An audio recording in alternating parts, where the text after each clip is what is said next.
Well, it's all about the Bruz and Gladys. It's all about the Bruz and Gladys. It's all about the Bruz and Gladys. It's all about the Bruz.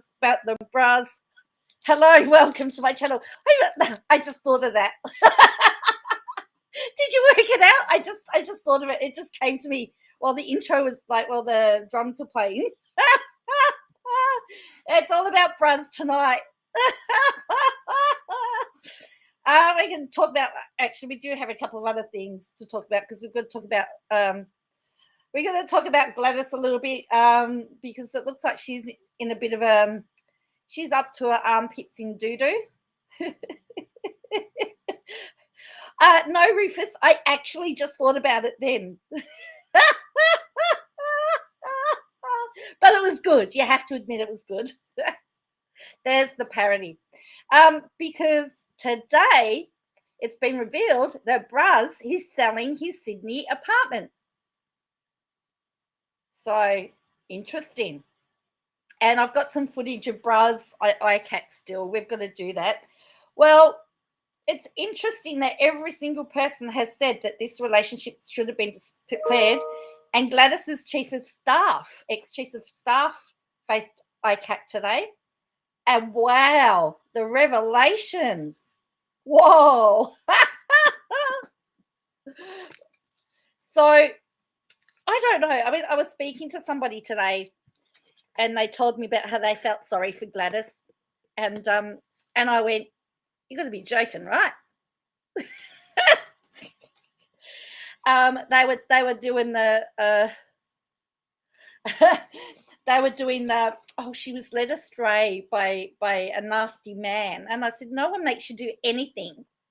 And I said, the fact of the matter is that every single witness at ICAC, every single witness to date has stated that things would have been different if they had known she was in a relationship.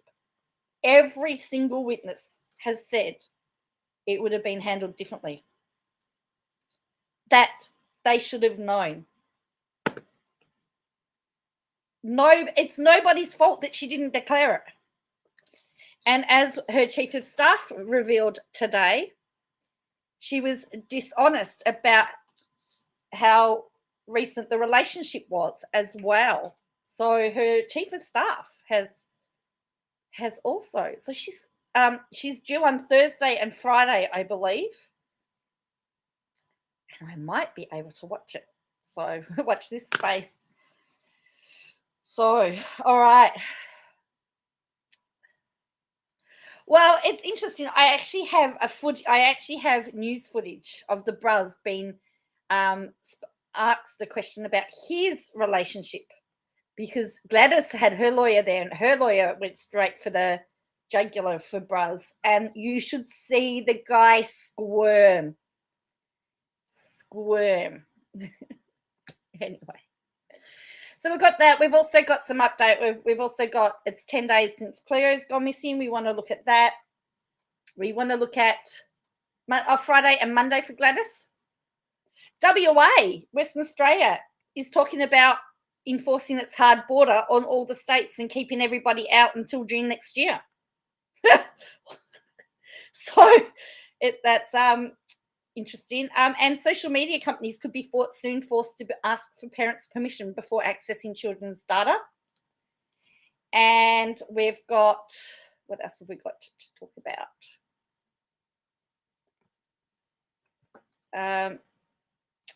And we've also got an update in from IBAC because a former police ethics, former head of Victoria's police ethics unit, used multiple aliases for trolling, for offensive trolling. IBAC discovered. So there is lots and lots and lots and lots and lots of stuff happening. And have we found an alien planet? Is the other question. So let's start with the big news. And we haven't even got to Katie Joy. I mean, Llama Gill did post some of her lives the other day. And there's some good stuff in there too. So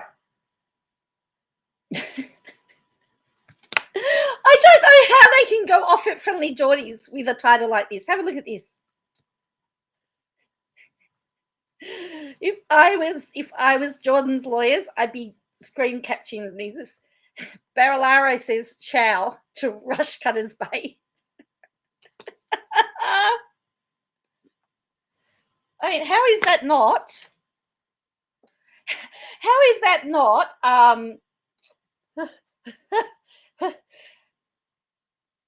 You know, hello, Christine. Well, that would be hilarious, wouldn't it? So, former Nationals leader John Barilaro endured a tense wait in the hot at the New South Wales Independent Commission Against Corruption on Monday, but it's not the only watch and wait scenario for the former Deputy Premier.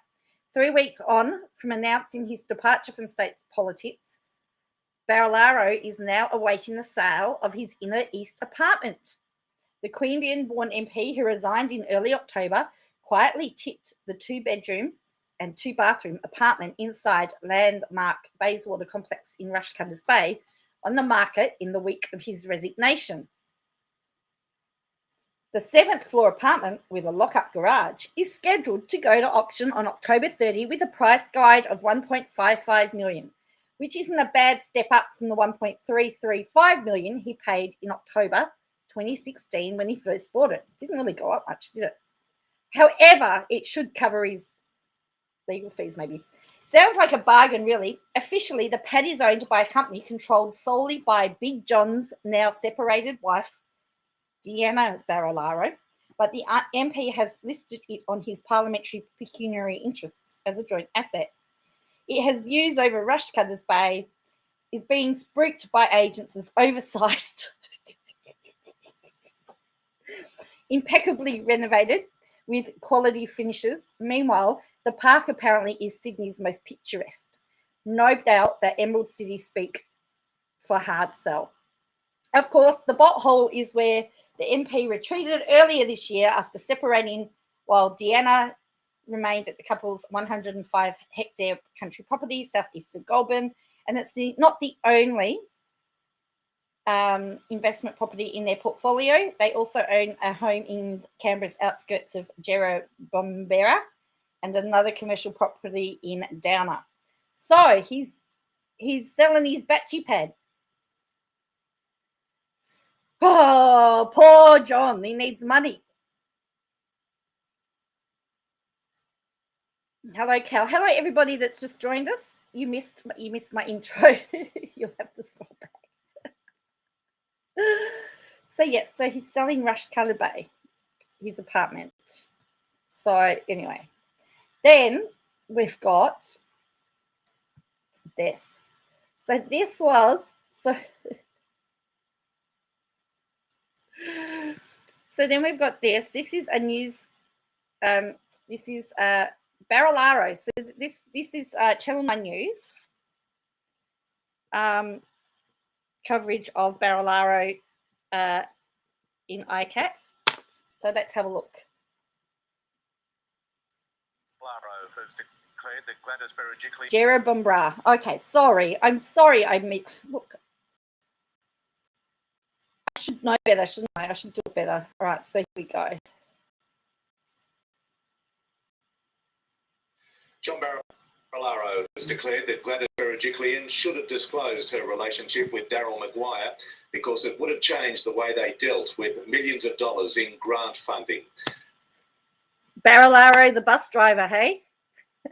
But the former Deputy Premier was visibly uncomfortable in the ICAC stand as he was asked whether he himself had declared all of his intimate relationships. Oh, no! Oh, boy. Whoopsies.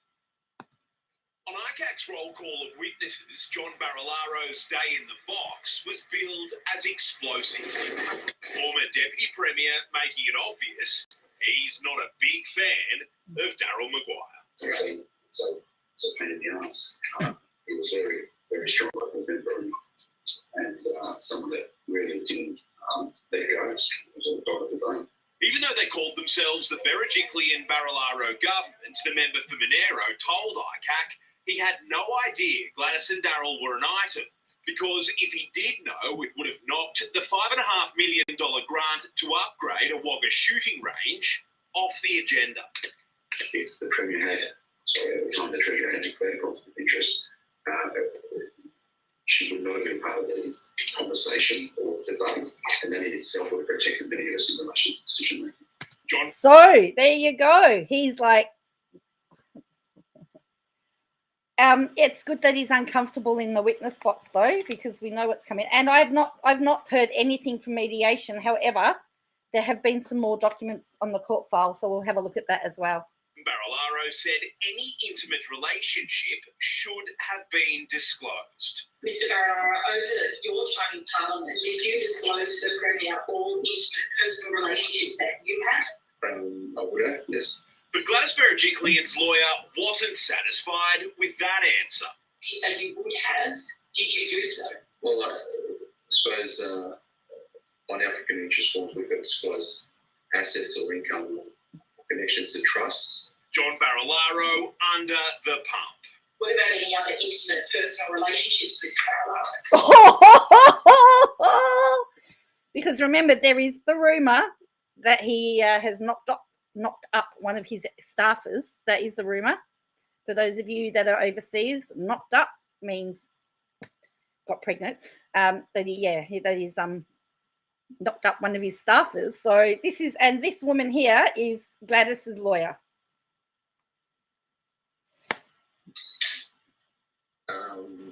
I don't think that was a normal self. That's a hard question because my relationship with my family. Like all of the high profile.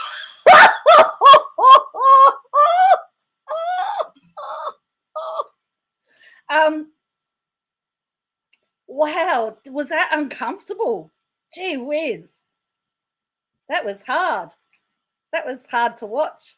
My relationship with my family. Like all of the high-profile witnesses, John Barilaro said this could have been avoided if Gladys Berejiklian had just disclosed her relationship with Daryl Maguire. But outside of that, the inquiry hasn't really revealed much else. The issue here is about a breach maybe of the ministerial code through a conflict of interest. That is for for the commission to determine that.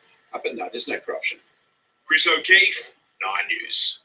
Okay, let's go to State Politics reporter Liz Daniels on Macquarie Street. Liz, multiple witnesses have said Gladys Berejiklian should have declared her relationship. Going forward, what does this mean for MPs? Right, so here we go. Because Bruz could get himself into trouble too. He didn't have... Oh, Rufus!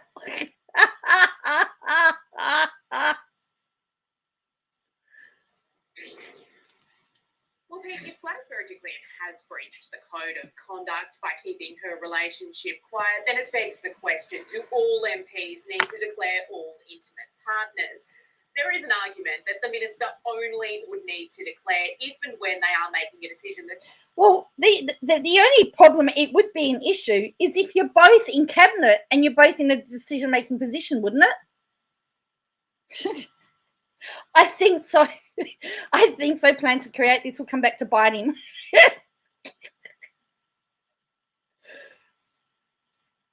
Would benefit their lover, though without a blanket declaration rule, any potential gain would be up to the minister to judge. There is potential that Daryl Maguire did have political gain from these grants. He will be in the stand on Wednesday, Pete, followed by 2 days of evidence from Gladys Berejiklian herself. Liz, thank you. Whoa, Daryl Maguire's in the stand tomorrow. Whoa. Oh, I got to work tomorrow. I got all day training tomorrow. What do you reckon Maguire's going to do?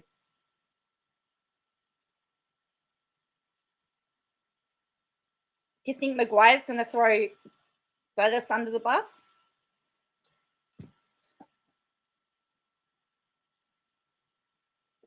But it does make a good...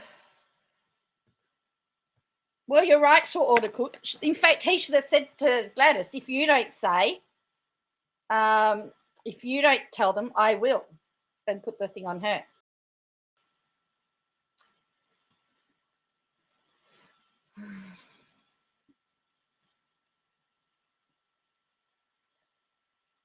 So,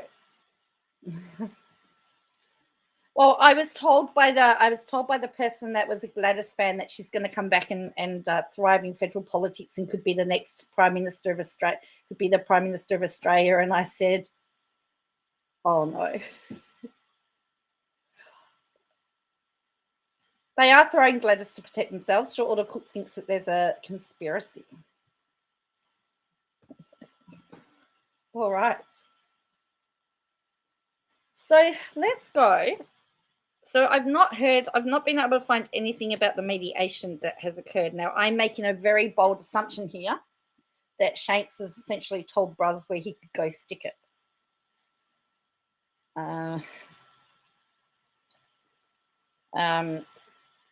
I'm making that assumption because let's have a look here.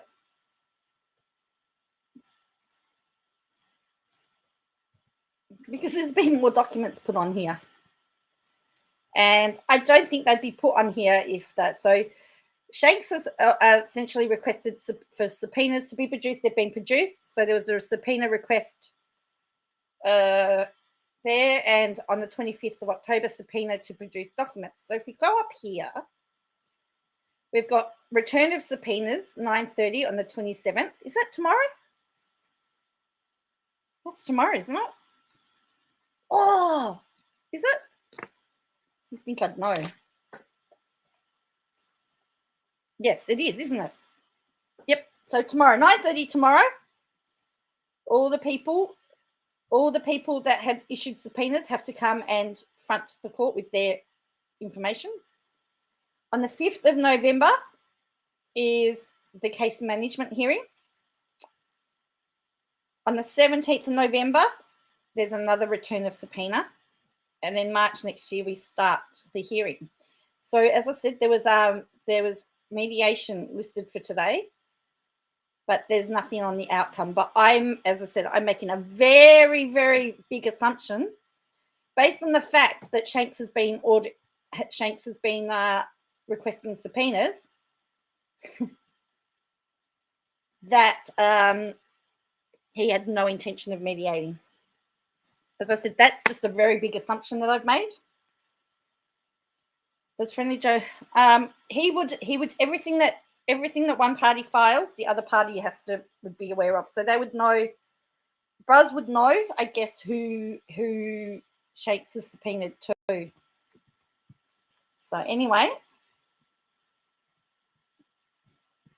it's getting a very big file. So as I said, I'm working tomorrow, but so I'm going to probably miss. I won't know who the subpoenas are produced, but definitely I'm available. I would have just come off night shift. I would have just finished work at 5 a.m. and I'll be at the case management hearing. I can sleep afterwards, right? I can sleep afterwards. All right. So that is what we know. That's everything that we know, but I've not been able to find anything about the mediation. But I'm making a big assumption, and I know that they can come back to bite you. But based on what I've seen and what I know, it is likely that Shanks wants to take it all the way. So I don't blame him. All right, so let's go back to ICAC at the moment, because Gladys's former staffer has come and appeared before ICAC. So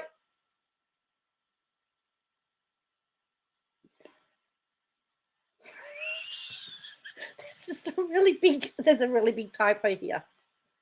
This one says, Gladys Berejiklian's former staffer says she learnt about Daryl Maguire's relationship during a 2018 committee, but the former staffer. There is a former staff. Oh, okay, there's a female and a male. I was going to say, but they're talking about a male former chief of staff, Neil Harley. So, I don't know. So then there's this one as well. So chief of staff stepped away from a Friday night dinner in July 2018 to take a phone call from her boss. The New South Wales Premier was phoning Sarah Cruikshank to let her know that she'd been in a relationship with Daryl Maguire, an MP who had been caught in a major scandal earlier that day. When Miss Cruikshank hung up the phone, she was under the impression Berejiklian and the MP had been close and had shared more than just a few dinners. But she wasn't sure whether it had been a full-blown, intense relationship. One thing was certain, Berejiklian had told her the relationship was in the past, but that was a lie. It was suggested by the ICAC. Testifying before the commission, Ms. Cruikshank said she clearly remembered Berejiklian telling her the relationship had ended before she ascended to the top job in January 2017. She told me it was over before she became Premier, she told ICAC. But when Ms. Berejiklian faced ICAC in October 2020, Ms. Cruikshank found out the relationship had continued during Berejiklian's first 3 years as New South Wales Premier.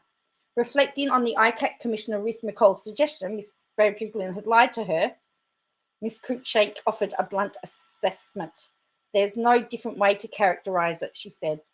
Wow. Ho, ho, ho. Wow.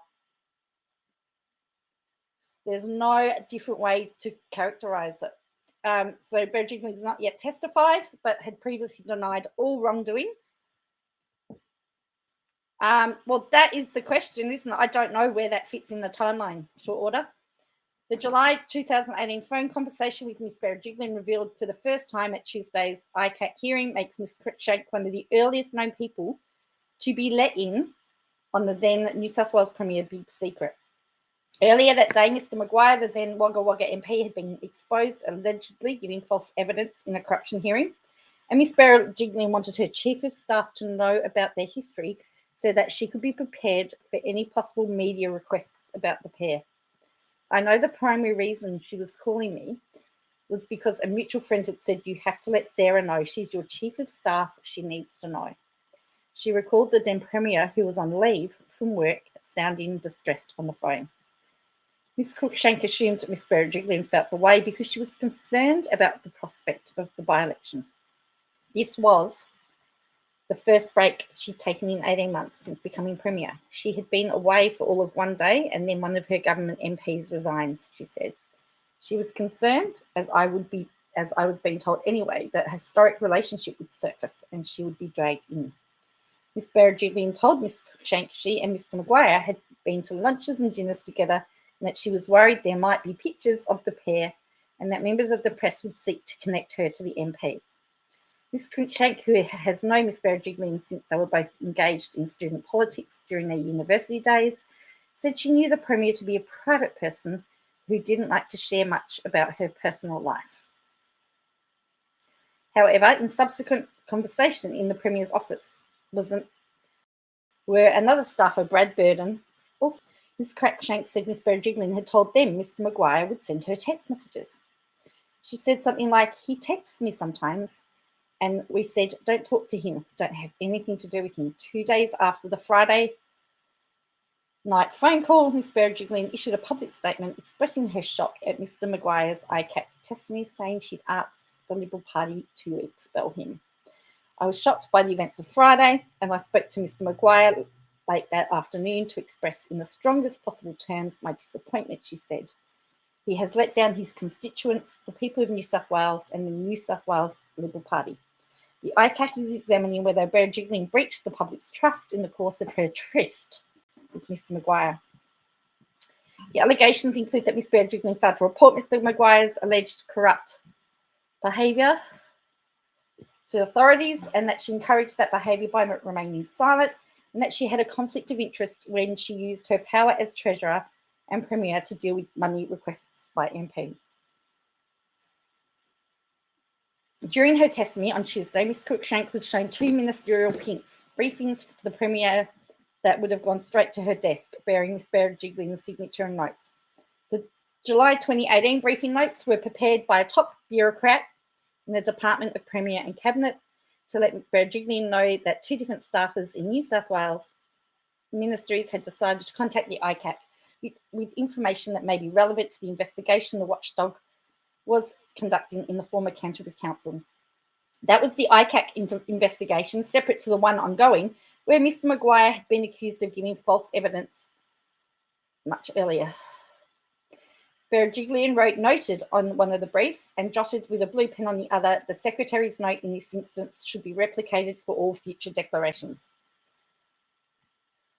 The counsel assisting the ICAC, Scott Robertson, has previously said the Commission hasn't been able to identify any evidence Ms. Berejiklian declared her relationship with Mr. Maguire, or that she contacted the ICAC with information about the MP she may have known.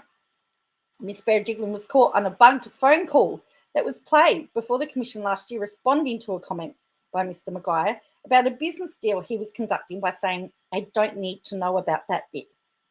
She told the Commission she didn't suspect Mr. Maguire was corrupt when she sacked him in July 2018.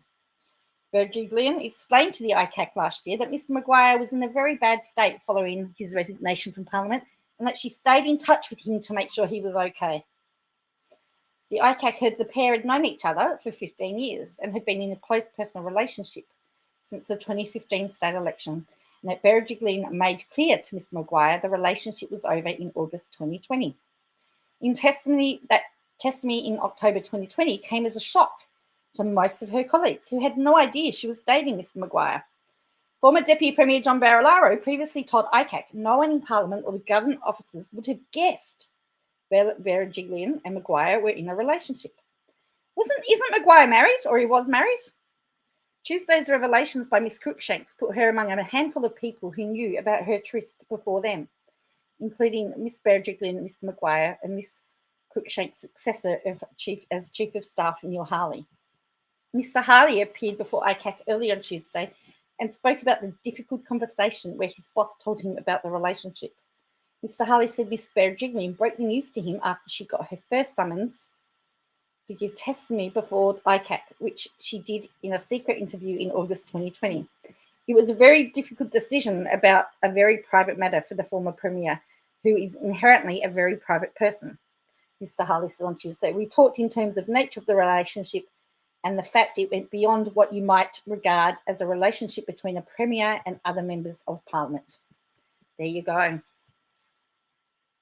So both of her Chief of Staff have said, seem to be that the Chief of Staff seem to have been the first ones to know, and they had discussions about it. So what's your thoughts though on it? There's nobody that seems to be talking about the fact that everyone's agreeing that it should have been disclosed.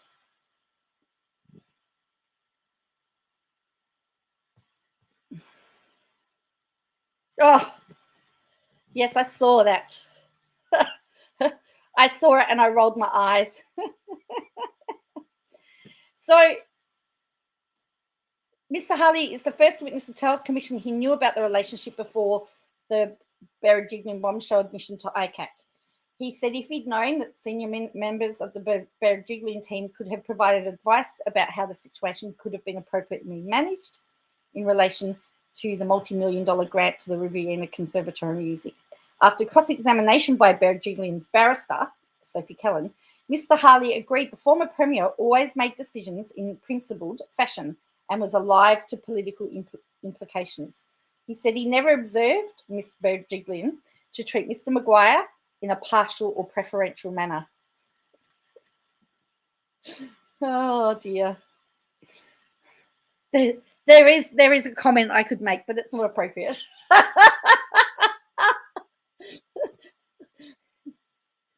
He never observed Berejiklian treat Maguire in a partial or preferential manner. I'm sorry, I shouldn't laugh. So they altered their witness schedule today, meaning that it will go into a third week. So she was expected to appear on Thursday and Friday, Berejiklian, but now she's going to go Friday and Monday. And Maguire is expected to come Thursday. The original schedule was described as ambitious. 3 of Ms. Berejiklian's staff members are due to give evidence to Chief of Staff and an advisor. Miss Cullen appeared unimpressed with the change because it meant her client's evidence would be split by a weekend. Not only does this affect her legal representation over the coming days, but it drags out this public hearing and does not, with respect, indicate the discharging of the Commission's investigations with the greatest efficiency. But Mr. Robinson said there were necessary investigative reasons why he was not able to call Mr. Maguire on Wednesday. They're using the Conservatorium grant and the $5.5 million grant to the Australian Clay Tiger Association as case studies. So remember, she... yeah. Oh, look, as I said, I read that line and I went, oh, there's a comment there. And I won't go there. All right. The mainstream, they're shine light on the kids and about none of it. All right. So that's essentially what's happened in ICAC, and we're now going to segue from Bruz. We're going to go to Victoria now, because remember they've got IBAC happening at the moment. And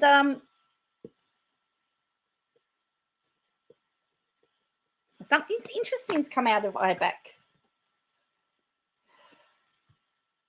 Victorian anti-corruption watchdog reveals full extent of former police officers' offensive trolling.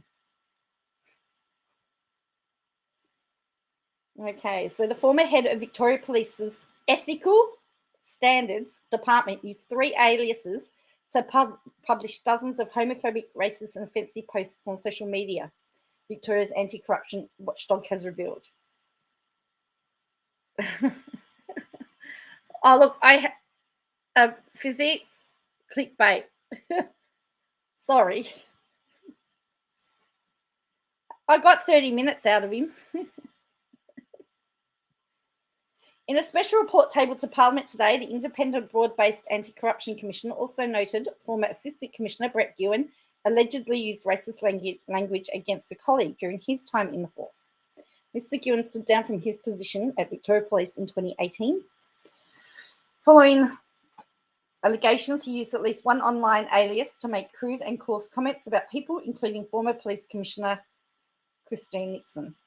At the time, Mr. Guerin was Assistant Commissioner of the Professional Standards Command, a unit of Victoria Police responsible for handling complaints about conduct and overseeing ethical standards. Well, obviously, both of these people were in the right jobs, weren't they?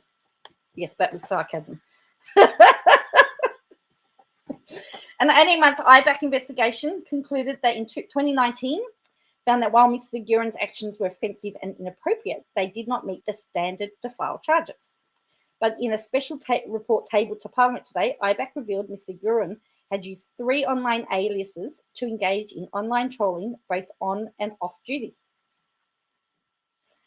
The watchdog, Mr. Guerin made hundreds of social media posts from 2016 to 2018 under the pseudonyms Vernon Demisit, Clive Howlett, Jones, and Grange Calendar, with the investigation identifying at least 70 that could be deemed offensive. The report said Mr. Guerin's trolling extended to commenting on Victoria Police matters, and he occasionally used knowledge he obtained from his position as an Assistant Commissioner in posts that were often favourable to Victoria Police.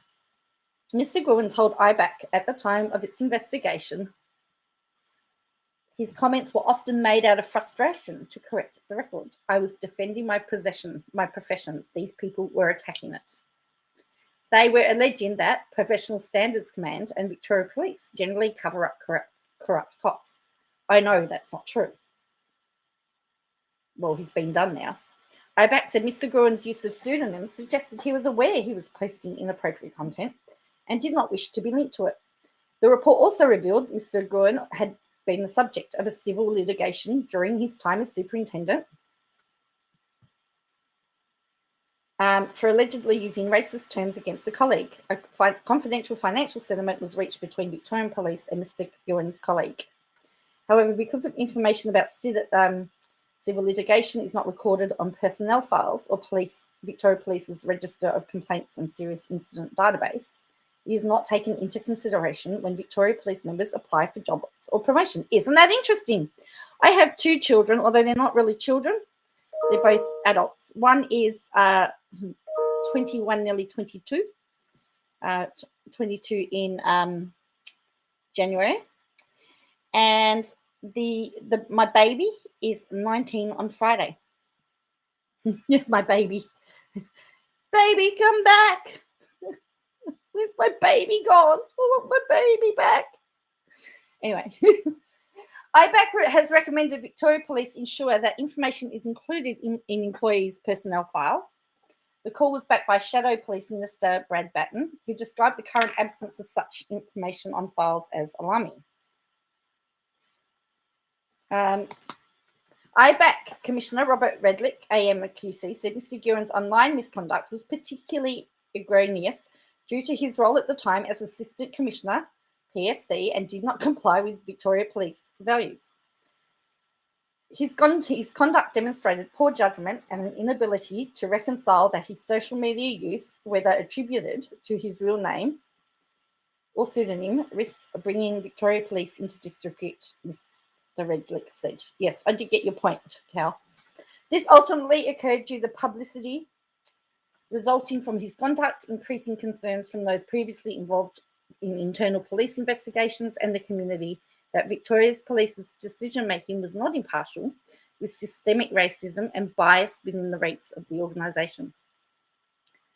Victoria Police has since revised its social media policy in response to the investigation, with members being made aware of their obligations and the consequences of using social media inappropriately. But Commissioner Redlick said unauthorised information disclosure remained a serious and enduring misconduct risk with Victoria Police. This is demonstrated by the complaints IBAC continues to receive and a recent prominent case that has resulted in charges being brought against several officers for their roles in distributing police information relating to a person in custody. It is important that Victoria Police remains ever vigilant to these risks and continues to promote to its employees the importance of ethical conduct and maintaining the confidentiality of police information both on and off duty. Former AFL coach Danny Laidley launched a lawsuit against Victoria Police earlier this year after photos of her taken while she was in police custody were allegedly distributed on a WhatsApp group chat. Between July 1, 2018 and June 30, 2021, IBAC received approximately 120 allegations related to Victoria Police employees' use of social media. I mean, this was a pretty high-profile case because Danny Laidley was actually transitioning at the time. So anyway, in response to IBAC's report, Mr. Gruen said he accepted the findings of the report and fully acknowledged the inappropriateness of the material he posted. However, he denied his social media posts were influenced by latent racism or homophobia. Mine is a salutary lesson for others that there is ultimately no anonymity on the internet and nothing posted should be considered temporary. Although my postings on social media were inappropriate, my actions were not criminal, and my decisions at both assistant commissioner and superintendent levels were not influenced by any actual bias. IBAC also found there was no evidence decisions made by Mr. Gruen made while he was assistant commissioner PSC were compromised by any underlying beliefs or views. Victoria Police said acknowledged the findings of the IBAC report and would consider its recommendations. So there you go. So corruption committees, the corruption watchdogs are very busy at the moment, it would seem. All right.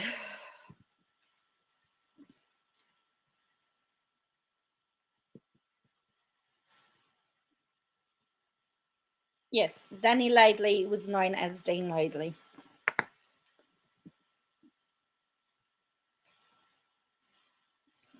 All right. So Cleo Smith, she's now been missing for 10 days. Isn't she a beautiful little girl?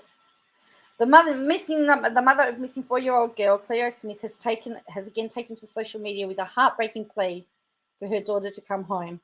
In a series of Instagram stories, Ellie Smith wrote, "All we need her home," and asked, "Where are you, baby?" while also describing her as the best big sister. Cleo, who is the older sister to 7-month-old Isla, has been missing for 10 days. Police believe she was likely abducted. The two girls have been camping with their mother, Ellie, and her partner, Jake, at Blowholes Campground on Friday, the 15th of October, just north of their home in Carnarvon. No, I haven't heard much of the biological father. I do know that he was in Mandurah, about 100 kilometres away, and he's been ruled out, I believe. That's what I've heard. The two girls had been camping. Miss Smith said she last saw Cleo when she woke at 1:30 a.m. on Saturday for a drink of water. When Mrs. Smith later woke up at 6 a.m., Cleo had vanished with the zip of the tent undone to a height the 4-year-old could not have reached. So they're trying to track down the driver, and people who may have been in the vehicle spotted leaving the campsite where the 4-year-old was last seen. Oh, Cal says that he was questioned. He said the current priority for the investigation was speaking to everybody who was at the campground during the time of her disappearance. We need every single person that was there, and we haven't done so yet. We need to speak to every single person that was there, and they haven't. Fellow campers were not suspects, but officers wanted to know who they were and what they were doing at the time. The make of the car police are trying to track down is not known. While police believe it is more likely Cleo is still in WA, they are not discounting the possibility she may be interstate, and have shared information with law enforcement agencies both across the country and internationally. They've put an international alert out. Australian Federal Police Commissioner Reece Kershaw confirmed to a Senate estimates hearing on Monday the AFP had been supporting WA police force on a number of fronts, but he would not go into specific details. It's all in when it comes to this particular matter, when it comes to children as well. WA police are also seeking any CCTV or dash cam footage from anyone who was in the Blowholes area when Cleo went missing, or in the days before, no matter how brief the recording. Visitors to the isolated Blowholes campground are not required to pre-book, and there is no reception and no check-in system. While campers are encouraged to pay online, with a ranger visiting daily to check registration, the site runs on an honesty system, with campers placing cash for their stay in a box. Mr. Glidden also posted on his Instagram account on Monday morning, calling for anyone with information that leads to the location of Cleo to contact Crime Stoppers. Acting Commissioner Blanche said it was too early to tell if a forensic police squad search on the outside of Cleo's family home in Carnarvon on the weekend had revealed any clues. He said there had been a significant number of calls to Crime Stoppers about Cleo's disappearance, and the police were still processing lots of information in the ongoing investigation. Despite this, Acting Commissioner Blanche said there was no extra risk to anyone camping in WA, as her disappearance is very rare. So these are all the other articles. So she's still missing. How do you disappear off the face of the earth is what I want to know.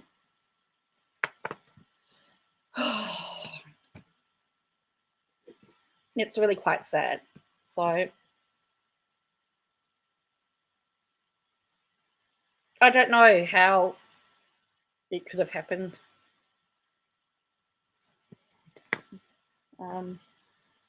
All we can do is just hope that she's still alive and doing well. All right, so let's have a look at this one. This one's really interesting. Well, let's stay in WA for the moment, because WA is actually stating if you're going to open up your borders, you're not allowed to come to us. WA may enforce hard border with all states and territories that ease restrictions for Christmas. So he says he may close its borders to jurisdictions that are planning to ease border restrictions in time for Christmas. So South Australian government said today, announced it would ease its border restrictions for double vax people on November 23. Queensland and Tasmania have also agreed to clear targets to reopen borders before Christmas. But McGowan did not rule out closing WA's borders with South Australia once WA's immediate neighbour reopens to other states. We'll monitor what happens in South Australia and whether they get cases and how soon they do that. That may influence what we do with South Australia. We are continuing with our vaccination program to get as many people vaccinated as we can, making sure we can get through the Christmas period and the Christmas holidays before such time as we open to New South Wales and Victoria and potentially get cases in WA. So that we get high levels of vaccinations, so that we get high levels of vaccinations, we don't have to put in place restrictions over Christmas holidays, and hopefully we can come through this whole experience pretty unscathed. So they're committed to set a date for reopening the border sometime after the state has achieved a vaccination rate of above 80% for all people over 12.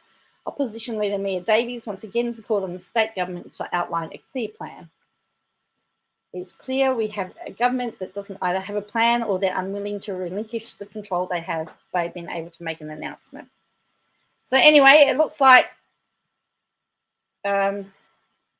so McGowan again said he did not want to have to reintroduce restrictions. Imagine Christmas where we have limits on the number of people who can go to someone's home. We have limits on the number of people who can have a picnic in the public. We have restrictions on cafes, restaurants, pubs, bars, restrictions on tourism, mask wearing indoors. I would prefer to avoid that. We will get a reunion with Victoria and New South Wales sometime in the first half of next year. So he's not opening. So Victoria and New South Wales, it just means that my kids won't be able to see their dad for Christmas. Again. So, yeah.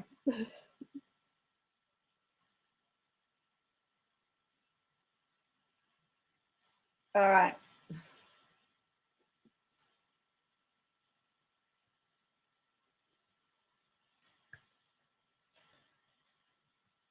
Hello, Jenna. How are you?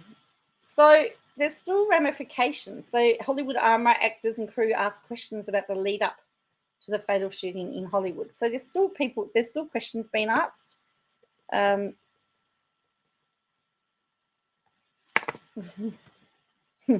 If there's one case of corona, shut the border. If there's one point of corona, shut the border. If there's one case of corona, if there's one case of corona, if there's one case of corona, shut the border. Is that right? Is that how it works? So more details have emerged about the death of cinematographer Hannah Hutchins on the film set last week, with court records describing the circumstances leading to actor Alec Baldwin firing a fatal shot from a prop gun while filming the movie Rust. The investigation to get to the bottom of how the tragic incident happened has begun, including a look at 2 instances where a stunt double on the same set accidentally fired 2 rounds after being told it was cold. Now a search warrant affidavit has been made public, including comments from the camera operators and the director, Joel Souza, who was injured in the incident, while many people in the film industry are questioning how such tragic accident could occur if proper safety protocols were followed. So the document. So camera operator Reed Russell told a detective that Baldwin was rehearsing a scene in which he was to draw his gun and point it at the camera.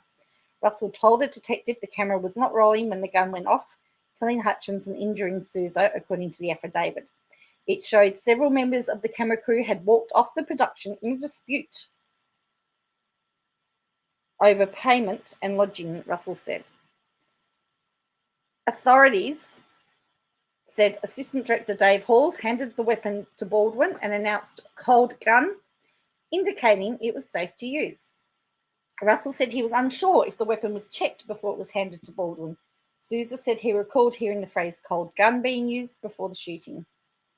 The chief electrician on the low-budget Western, Serge Savoy, blamed producers for Hutchins' death in a Facebook post, saying he noted negligence and unprofessionalism among the handling weapons on the set and said the producers hired an inexperienced armourer. Brian W. Carpenter is a Hollywood weapons expert armourer and the head of Dark 30 Film Services. He told RN Breakfast this morning that in his experience, there was a large series of safety violations that led to this. Doing this for a long time and doing it with the right crews and studios, there are so many levels of safeguards to prevent something like this from happening. It's very hard to fathom how a live round made it into a firearm. Carpenter, he believed there was a catastrophic breakdown of safety that led to the incident. He was adamant that a live round should never be in a gun used on set. At some point in time, that weapon may have been used for training, with live rounds at different time and a different location. He said the only explanation could be that dummy rounds were somehow mixed up with live rounds. Dummy rounds look very much like real rounds, but they have BBs inside, and you double check them even more. And it could have been that a lot of live rounds somehow got mixed into the dummy rounds and was overlooked by the armourer and the prop master. Carpenter said that before things even got to this point, he believed it was clear there were safety issues. He said that despite what it looked like to viewers, a gun is almost never pointed directly at a camera or at an actor, or at least it shouldn't be. Alec Baldwin, when he had that weapon, you never point a gun at the camera directly unless it's locked off and remotely operated, he said. It's a trick of the camera. The gun is always pointed off camera. So there was another level of safety violation right there. Carpenter said the process that was usually followed when shooting a scene like this was long and laborious, and it looks like this. The weapon would have been locked in a safe to be taken out that morning and brought onto set. The safe is in the props truck. They would have been checked prior to going in the safe. In the props truck, the armourer or prop master would have gone to the safe, taken the weapons out of the safe, checked them to make sure that they were safe and had nothing in them. Then they would have been placed on a cart, generally a locked cart, because other cast and crew can get curious, and checked again as they were put in the cart. Then, when they would have been rolled out to the location, the prop master or the armourer will know what scenes are going to be filmed and will have prepped the weapon if it was to have dummy rounds or if it was to have blank rounds. Carpenter usually keeps rounds in separate bags. Then the prop master or armourer would have stood by to watch the weapons which are unloaded, not even with blanks in them. The weapons stay on the cart until the scene is actually filmed. Carpenter said that rehearsals should be done with a rubber gun or a plastic gun, which says are truly prop guns. The guns used in the scene are different. These guns aren't props. If they're real guns, he said. So a crew member who worked with Halls on another project said she raised safety concerns about him during the filming of the 2019 series Into the Dark. Maggie Gold, a prop maker and licensed pyrotechnician, said in a statement that she'd filed an internal complaint with the executive producers of the show over concerns about Hall's disregards for safety protocol regarding weapons and pyrotechnics, and tried to continue filming after the supervising pyrotechnician lost consciousness on the set.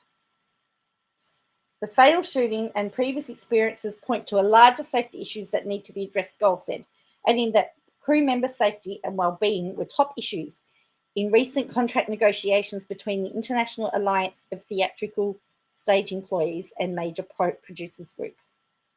This situation is not about Dave Halls. It's in no way one person's fault. It's a bigger conversation about safety on set and what we are trying to achieve with that culture. Several actors have questioned how such a tragic accident could occur if there were proper safety checks in place. Jeffrey Wright was acting with a weapon on the set of Westwood when news broke of the shooting. We were all pretty shocked. And it informed what we did from that moment on, he said in an interview at the Newport Beach Film Festival. I don't recall ever being handed a weapon that was not cleared in front of me, meaning chamber open, barrel shown to me, light flashed through the barrel to make sure it's clear, Wright said. Clearly, that was a mismanaged set. Actor Leigh Liotta of Goodfellas fame agreed that checks on firearms are usually extensive. They always, that I know of, they check it so you can see, Liotta said. They give it to the person you're pointing the gun at. They do it to the producer. They show whoever is there that it doesn't work.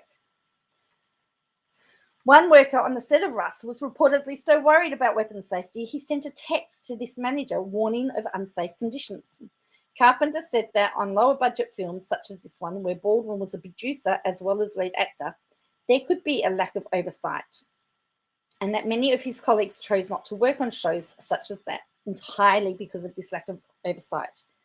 Not all productions even pay for an armourer. Sometimes they try to pull double duty and let the prop master, who sometimes is a good armourer as well, but sometimes maybe not as experienced, he said.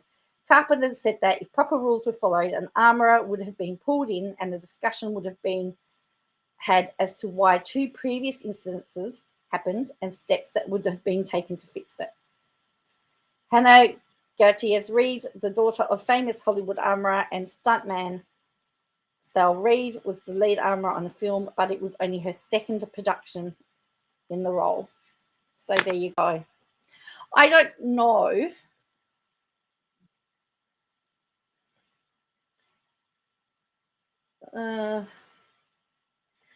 I don't know. They haven't said what type of gun it was or what type of firearm it was.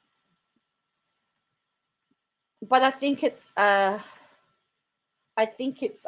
definitely an issue. Like, it's definitely an issue. You know,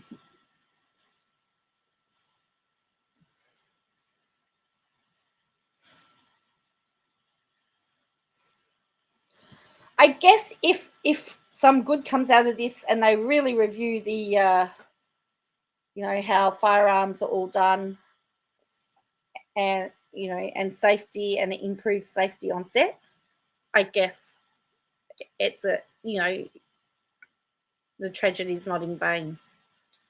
Something, you know, good has to come from this.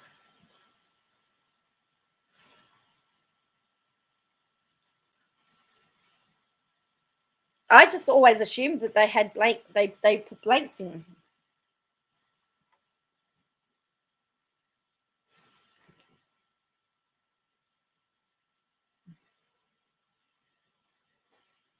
So, all right. Well, I've nearly finished for the night. I've got my first day. Well, I've got another day of induction tomorrow of my other job. I did the other job this morning. Tomorrow is the new job. I just thought we'd just finish with a little bit of Katie Joy, just to finish off with. She did a live yesterday, which I've got bits of it. Well, that's right, Plan to Create. There should never have been live rounds in there. I don't understand why. So we're just going to see. Oh, it was an older pistol, handgun, single action revolver. Okay. Right. Did we discuss about the 5? You have to watch more than 13-minute clip tomorrow, Joanne. Okay.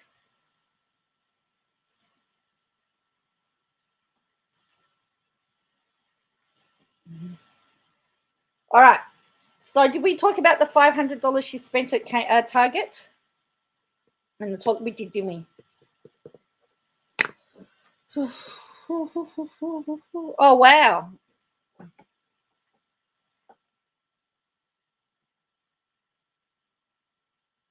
But the armor, wow, short order cook. That's really good. Good to know. All right. Oh, I've got to show you this clip. I need to warn you. You're going to get an education. It referring to something going. Okay. All right.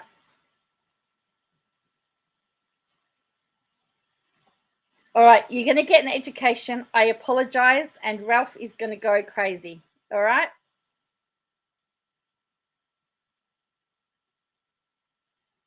You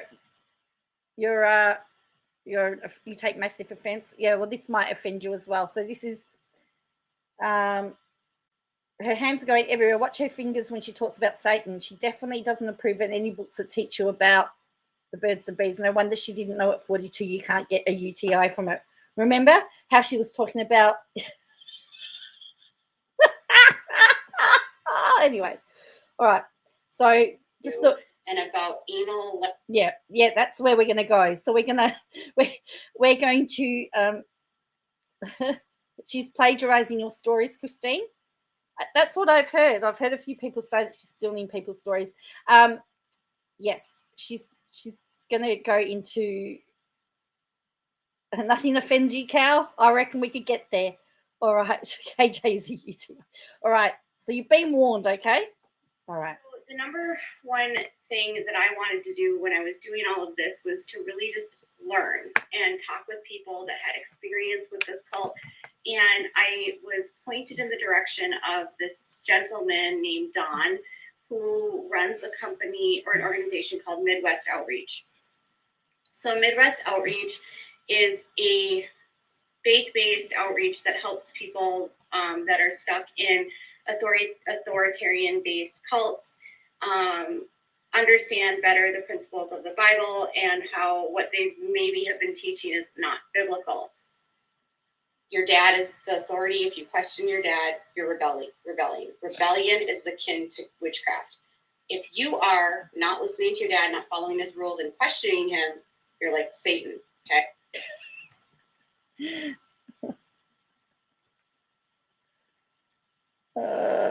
Oh, you have contacted him, have you? Oh, that's good. All right, she's talking about Satan now. Okay. Bad things are going to happen to your family. So you've got wisdom books that are legitimately about sodomy. I'm not even kidding you. And about anal like sex and how it's against God's design. And that could be taught to a 5-year-old. Like, in what context does a 5-year-old need to learn that anal sex and sodomy is wrong? Like, what? They have entire books on divorce, on infidelity, on sexual relations and marriage. Like, what? Is she jealous or something? I don't know. I can't work it out. They are so worried about kids not being exposed to sex, and yet you read these wisdom books and they are learning more graphic information about sex, anatomy, and anything else than kids do in public schools. I can't, for the life of me, ever remember being in public school and having a wisdom book, having a lesson on sodomy and anal sex. Like, what? I'm sorry, all I can do is laugh. She obviously hasn't, the fox. I'm sorry, I shouldn't laugh, but just...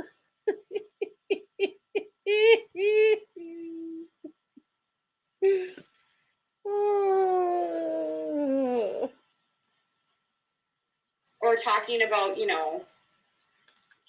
how to prepare for sex before you get married. Like, what? So, on how to prepare for sex before you get married? Huh?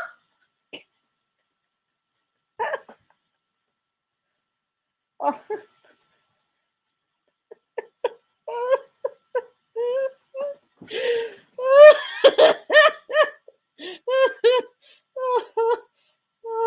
But she usually criticizes them and says that they don't learn anything.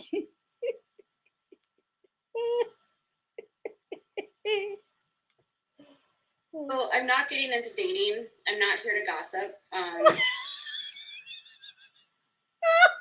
not here to answer questions about gossip. So if you're here for me to answer questions about the various people in here, I'm not here for the gossip. All right, here we go. About someone dating someone. What do I think about their relationship?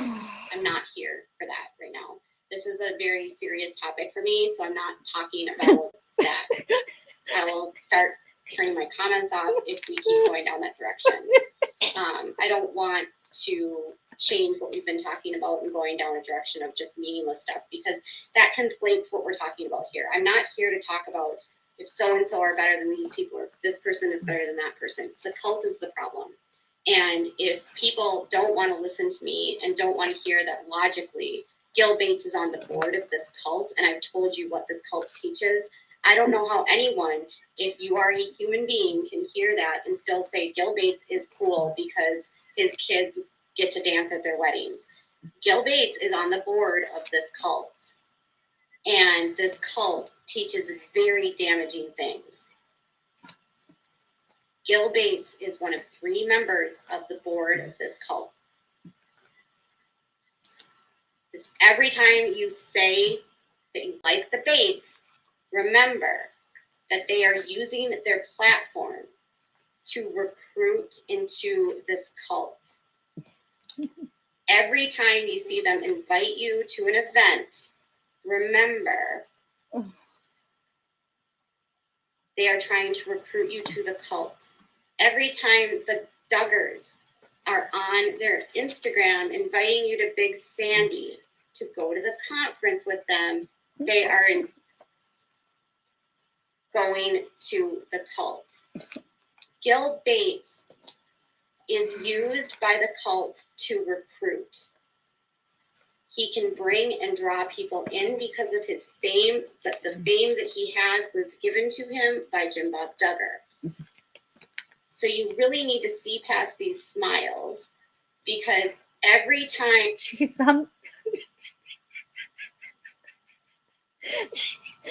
every road leads to Jim Bob Duggar. She blames him for everything.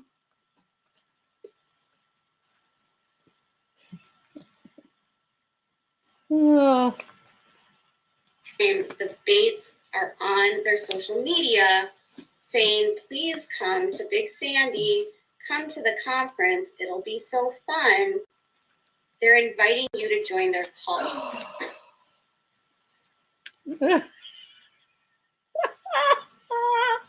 All right. So now it says the Catholic Church is the same as a cult. All right, let's have a look at this. All right, sorry to people from the Catholic And they're Church. using the mainstream TV shows to lure you in. The only reason Jim Bob and Michelle were doing the show was 1, for money, but 2, for recruiting for the cult. I thought it was 1 for the money, 2 for the show, 3 to get ready now. Go, go, go. I've gone delirious. I'm sorry, I've gone delirious at the moment. I'm really tired. So when I'm really tired, I go delirious. So I'm at that stage now where I'll find everything funny. To lure you in. The only reason Jim Bob and Michelle were doing the show was 1, for money, but 2, for recruiting for the cult. No, it's 2 for the show. Really get So now go. you have to look behind the smiles and the sweetness of the babies, and you have to just really think about this logically.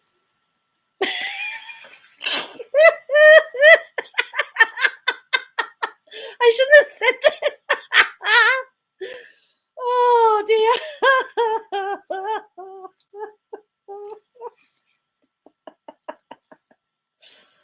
Oh, it's And that's why is that V in the background? struggle a lot when people always are trying to tell me that the Bates are better. No, they're not. They're not. No, I grew up Catholic, but I feel like it's a lot like the fundamentalist world, to be honest. In fact, today when I was speaking to Don and we were talking about a lot of the different things about the way that these people believe, it's a lot of it, like Bill Gothard took a lot of his beliefs from Catholicism.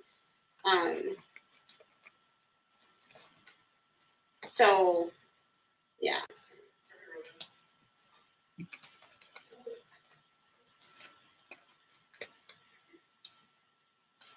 I'm not going to, and the Catholic Church has a huge problem with sexual abuse. Was she going to say sexual intercourse? Have a listen. I told you I've lost it. And the Catholic Church has a huge problem with sexual, yeah.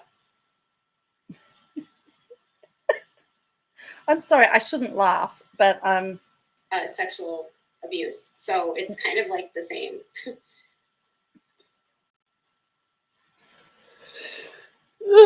I'm not. Gil Bates is on the board of the IBLP. I don't know how much more to spell this to you, Jesse. If you can't hear that, I don't know what else to say. Nobody is saying that you're in a cult. Nobody is saying that you're doing this or doing that. This is the IBLP and the IFB, which these people are all involved in. Where's the paperwork on the Duggars? What are you talking about? Everything is documented. Go to Recovering Grace. I have put out so much stuff on this on my channel. Go to recoveringgrace.com. Go to the midwestoutreach.org. Oh, here we go. All right. I'm learning about authoritarian leadership.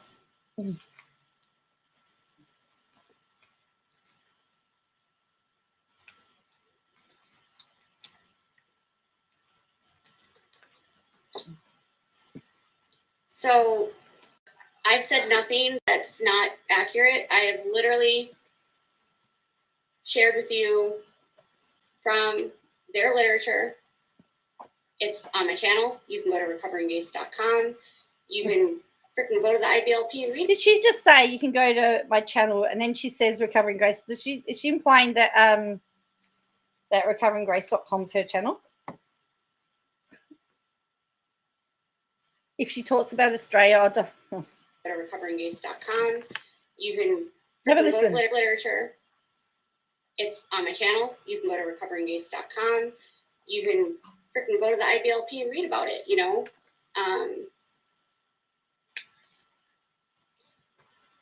She doesn't like people questioning her, does she?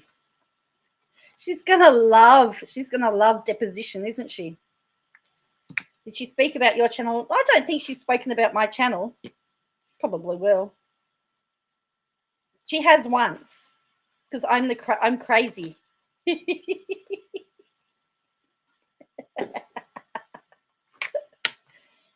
So she thinks I'm crazy. Most people I know think that I'm crazy. Yeah. Everything that you're seeing from the Bates and the Duggars on social media is fake. And they're taught to be really smiley and friendly, and that's how they're supposed to be. I've done stuff on Scientology. We'll go into more stuff later. Like, honestly, I'm so in here right now, and it's so topical with what's going on with Josh. And, oh, can I just tell you something? Nah. And the only reason I know that I'm not doing a disservice here is because when I speak about this, one, I'm not getting this information out of my asshole. I literally spent and using the mainstream 3 hours this weekend talking to a cult expert.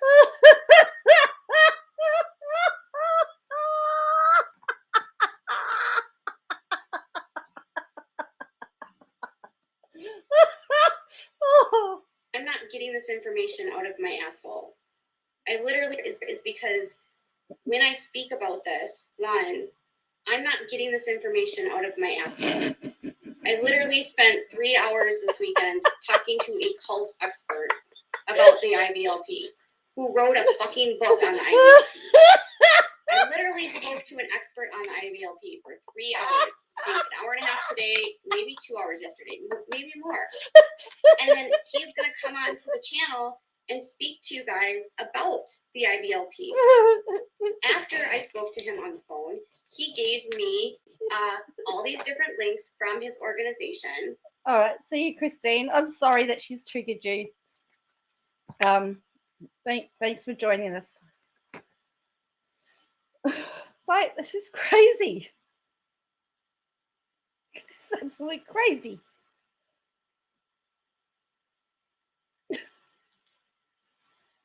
Am I only talking about the Duggars? And am I only talking about the Duggars? Did you hear me only talk about the Duggars tonight? I'm pretty sure I was talking about a cult. I think you need to go away. Are you jealous about the money I make? Because did you know I donate money too? How much money do you make? She didn't just say that. How rude. No way. Make because did you know I donate money too? How much money do you make? Okay. I always think it's so dumb when people get mad about people making money. Like, if you want to make money, get a following on social media, get some content, use your brain, put out something original. Find ways to interview people. Become knowledgeable. Do your own research. Don't get mad at me for having a job. Use your brain. Use your brain. Do your own research. She's just been taking other people's stories.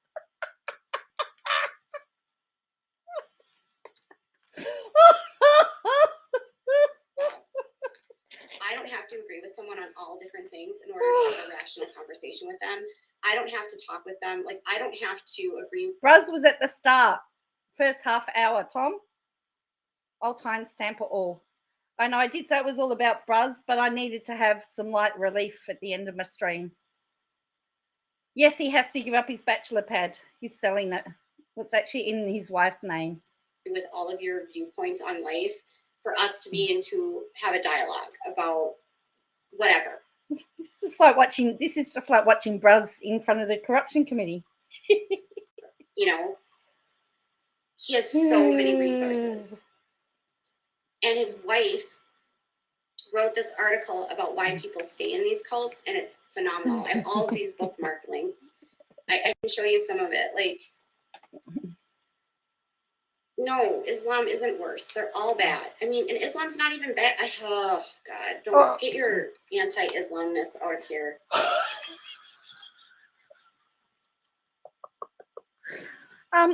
She's saying Islam's not bad. Has she seen the how some of the women are treated?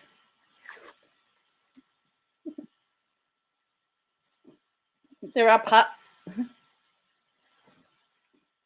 There's the you know, how women can't have to be covered up, and I hate when people do this. Oh, why do you always go after Christianity? You never go against this or never go against that. Like, if you have a problem with a faith, go on your platform and talk about it. I'm not going to be xenophobic. And that's another thing I'm not going to do. I'm not going to be, like, degrading to an ethnic origins or to people that believe in these faiths. It's the cults and the false teaching of faith that's the problem. what? The apartment, Tom. It's not even about being persecuted. It's just about, like, people are always wanting me to go xenophobic, and I'm not going to go with. Oh, I know that some women do choose to do it, but I also know that some people are made to do it. Is it xenophobia? Xenophobia, isn't it? Xenophobia. What's it's a phobia against Xena warrior princess. Xena warrior princess. That's what that is. Because you are afraid of the Muslim Islam world doesn't mean that I am, and I'm not going to trash these people because you have a skewed idea of what you believe they think. Mm-hmm.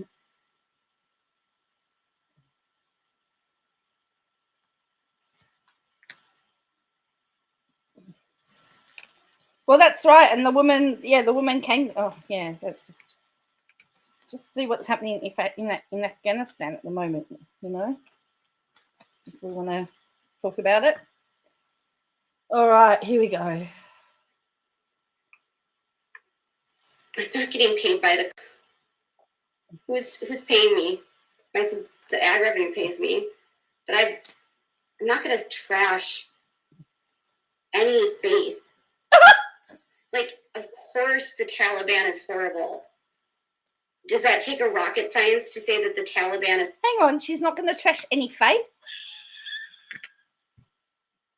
...is horrible. Of course women in Afghanistan are mistreated. Of course Sharia law is outrageous.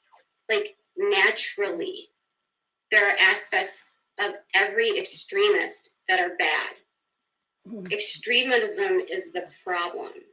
That's not what you said. Religion is not the problem. It's extreme. You said it was the cults that were the problem. Now it's not the problem. Oh, come on, Katie Joy. Work out what it is.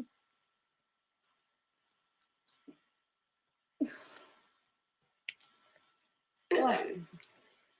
But I'm not spending my time talking about religious extremism in the Middle East because I haven't ever, and it's not what I talk about. And if that's what you're looking for, go find someone else to talk about that with. Well, I thought you advocated for women. I'm focused on people here in the United States that are stuck in servitude, basic slavery situations. And I'm not going to spend time and energy I'm going to work on what I know, and I'm going to work with the contacts that I have. And I've been doing this for years. Why would I suddenly change course when I've developed so much time, so many resources, so many people? Like, I'm so connected into this. Why would I give that up? Why would I stop when I'm actually having people that have positions or have left positions or have influence in the outreach world telling me that I'm on the right path? Why would I stop that? Like, every single person needs somebody that they can hear and listen to, right? So some people need someone to explain from a biblical perspective why what they've been taught is wrong. And that's not you. Some girls that are in this cult want to see another woman that's not in the cult thrive. What's she talking about? Oh, no. All right. And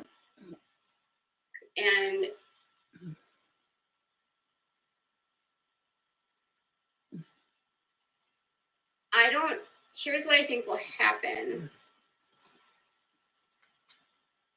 I don't think it's going to help the cult.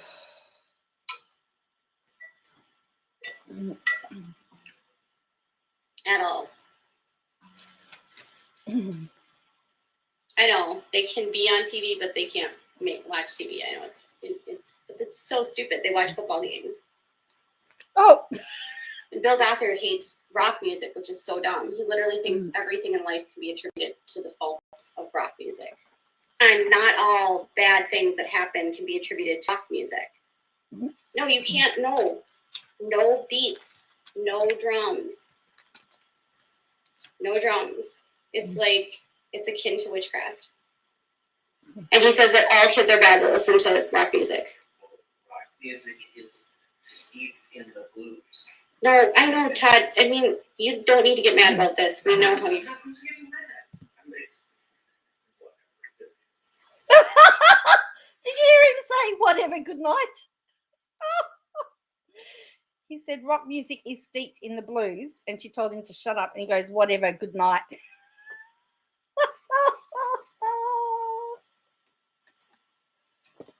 Oopsies.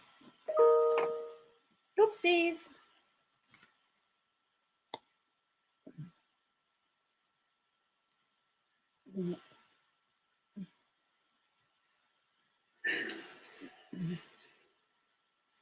You realize that you grew up with many of his books in your house. I looked through their website, and I'm like, holy shit, that's why we've been so sheltered. Okay, so here's the thing about this cult, you guys. Yeah, like, it's so hard because the LDS is clearly a false teaching. But then if you say that, people that are Mormon will tell me that I'm a bad person for saying that. But the whole concept of Joseph Smith being out in the woods and finding a book that has all of the answers from God, you've got to... Didn't she just say she wasn't going to criticize faiths? Be kidding me. And the other thing that the LDS church is vile to me is that they will literally look you in the face and they will tell you that they're Christians, but they read a book of Mormon. They've been lied to by their teachers, Joseph. Oh, dear. You know, I've had multiple girls that are in their late teens, early 20s reach out to me. No. And say that they've thanked me for my videos because they didn't realize, like, they'd always thought that what they grew up with was wrong. And they believed that what they grew up in was wrong, but it wasn't until they watched my videos and they saw the stuff that I was publishing or posted or had heard from other survivors in my community that they realized that what they learned was wrong. Oh, no.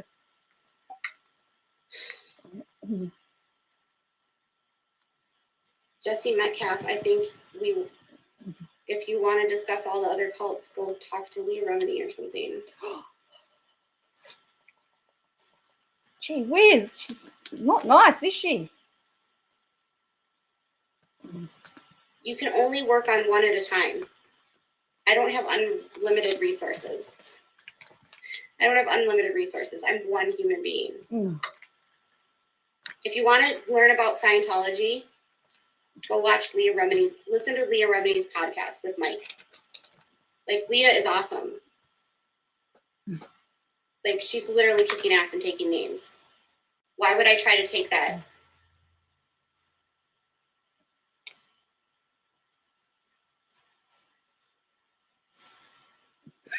I would be so overextended. Like, how would I cover more than one cult right now when I'm honestly covering that and doing crime cases and doing missing persons cases and covering the sister wives and other reality shows? Like, I feel like my brain sometimes... She's doing true crime now? So, yeah. But I'm trying to do this in a way that it's not just about me giving you gossip. Like, there's tangible things that I feel like I could be adding to this conversation that would actually help with resources, which is why I want to bring Midwest outreach out there, because if there are people struggling and if they want to understand how they've been lied to biblically, this organization can help you. They have so many resources that go through the doctrine of Gawker, through the Bible. Wait for it. That's right. There'll be a rant because she'll say that her haters turned them against her. Watch. Oh, now she's going to talk about keeping her maiden name. But that's not Christianity. They have a whole book that we don't even have.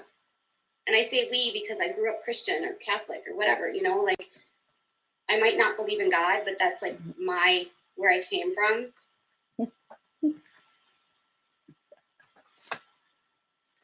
I paid $49 to get access to the materials. It's no different than me having to pay for anything that I research. So I'm sorry if that pisses you off. How am I supposed to get access to the materials outside of the members who give me stuff? But like, if I want to see actual videos of what Jim Bob and Gil and all of them are saying, you have to pay for it. And that's research for me. And that's part of my job.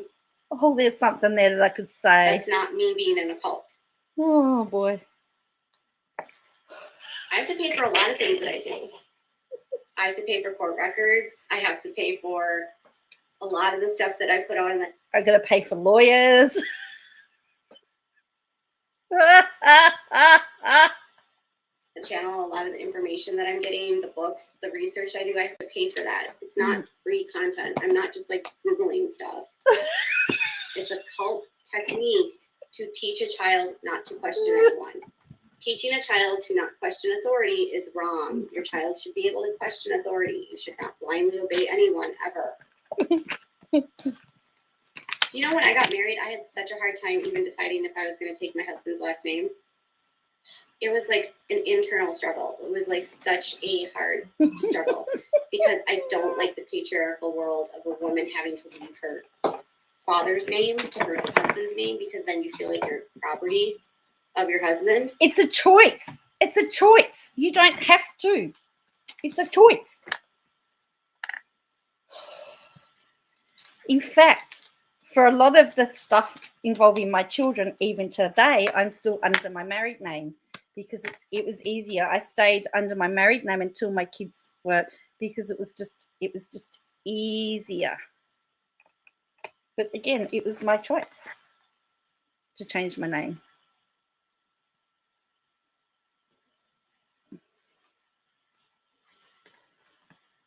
So, I mean, at the end of the day, she took his Get rid name. of my maiden name. Oh, really?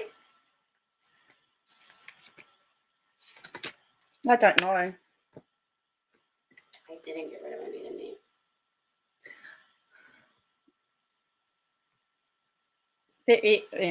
Yeah.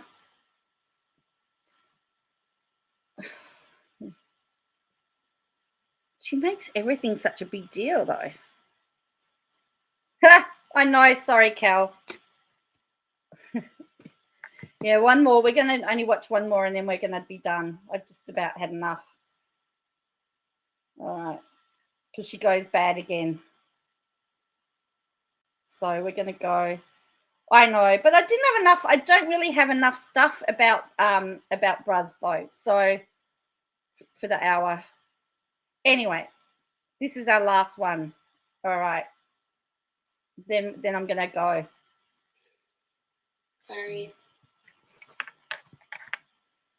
I'm not interested in. Yeah, we already did the Duggar call chat.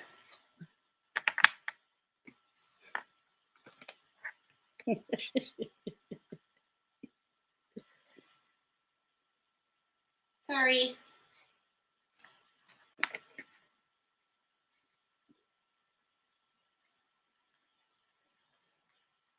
Once your name is given to you, I don't think you can actually remove it. I mean, like, legally, but it's still like your name. I don't know if that makes sense. What? Once your name is given to you, you can't remove it? Ugh. I just didn't want 4 names because I don't like clutter. It's like, no, I don't want to have 4 names. That's too many names.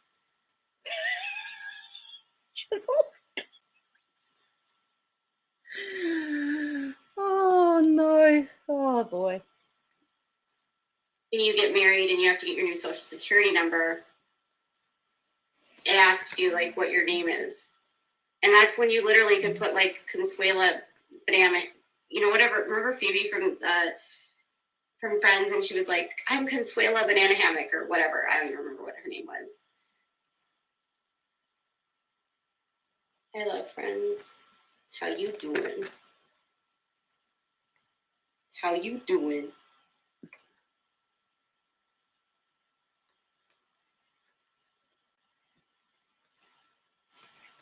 I have a shirt that says, how you doing? Literally.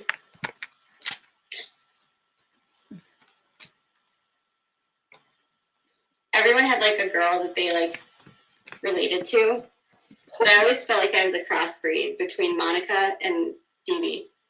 Oh, no. That would be, like, my personality. Like, whimsical and free-spirited and creative, like Phoebe. But then really anally retentively organized sometimes about things, like Monica.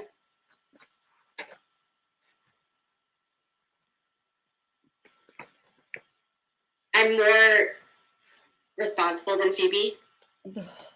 Really?